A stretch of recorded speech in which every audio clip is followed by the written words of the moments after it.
Assalamualaikum warahmatullahi wabarakatuh. Perkenalkan, nama saya Alref Alapaso dengan NIM B1A1231007. Di sini saya akan menjelaskan tentang prinsip-prinsip dari proteksionisme untuk memenuhi tugas mata kuliah Hukum Perdagangan Internasional. Selamat menyaksikan. Belum kita masuk ke prinsip-prinsipnya, kita harus tahu dulu proteksionisme itu apa.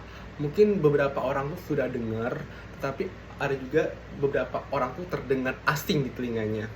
Nah, jadi proteksionisme itu adalah kebijakan ekonomi untuk membatasi impor barang dan jasa dari luar negeri dengan tujuan yang utama untuk melindungi industri dalam negeri. Pastinya dong. Nah, sekarang kita akan masuk ke prinsip-prinsip dari proteksionisme itu apa saja. Oke?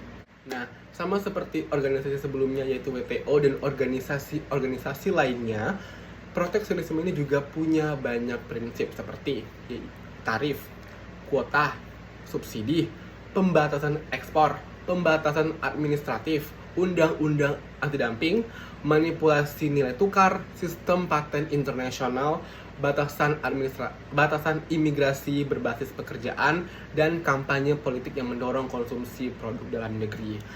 Nah, banyak dari kalian yang pengen tahu tarif, kuota, subsidi itu apa sih?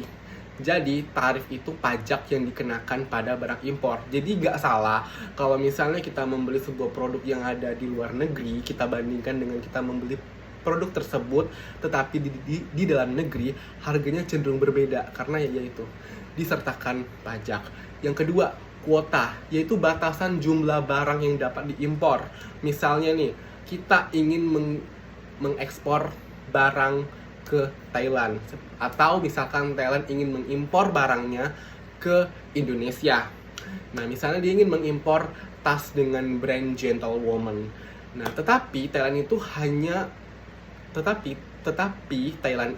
juga harus memiliki batasan gitu dalam mengimpor barang tersebut. Misalnya dia nggak bisa mengimpor semua brand Gentlewoman, which is brand dari negara mereka, ke negara kita dalam jumlah yang banyak. Maka dari itu dia harus membatasi penjumlahan barang tersebut. Misalnya jika di Indonesia hanya cukup 40 stok aja, maka Thailand itu akan mengimpor barang tersebut hanya 40 stok produk dari mereka saja.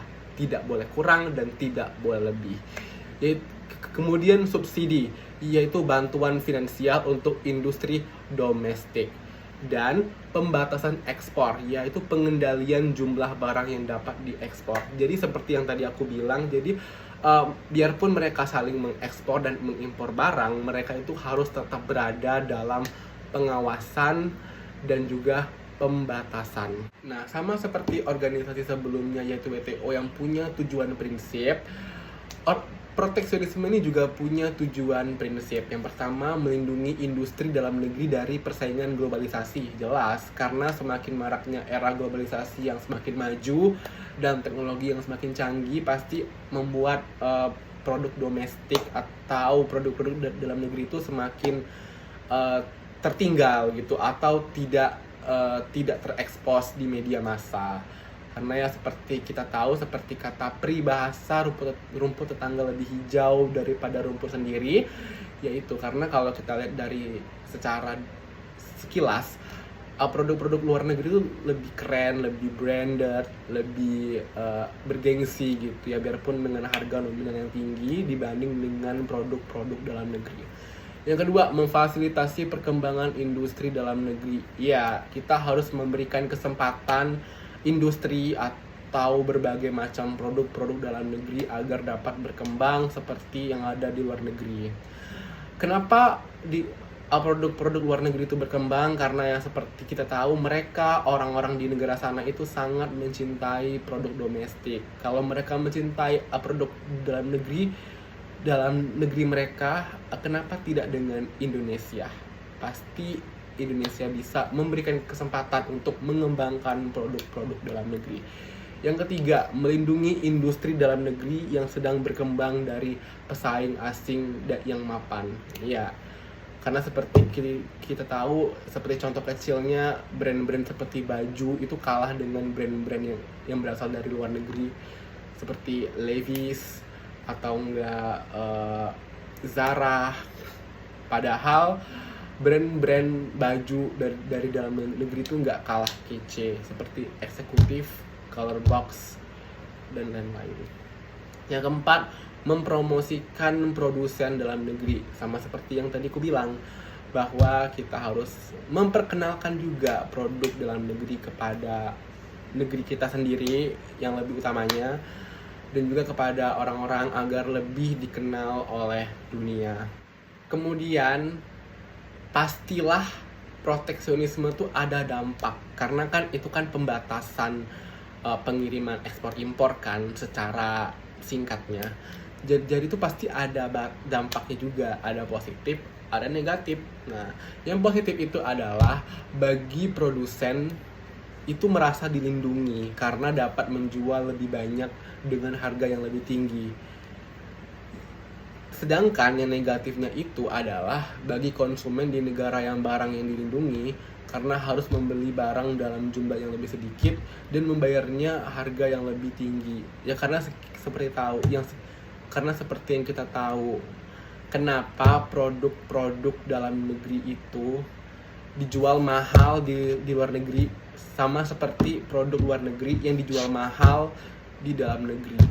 Ya, inilah akibatnya, dampak negatif dari proteksionisme tersebut. Tapi nggak semuanya itu berdampak negatif. Ada juga proteksionisme hijau, ya, proteksionisme green flag, yaitu kebijakan yang bertujuan untuk pertama, menyamakan kedudukan bagi bisnis yang mematuhi peraturan lingkungan yang ketat. Yang kedua, mendorong peralihan ke metode-metode produksi yang lebih ramah lingkungan. Dan yang ketiga, mempromosikan praktik berkelanjutan. Unik ya. Buat teman-teman yang ingin sedikit tahu tentang proteksionisme itu apa sih?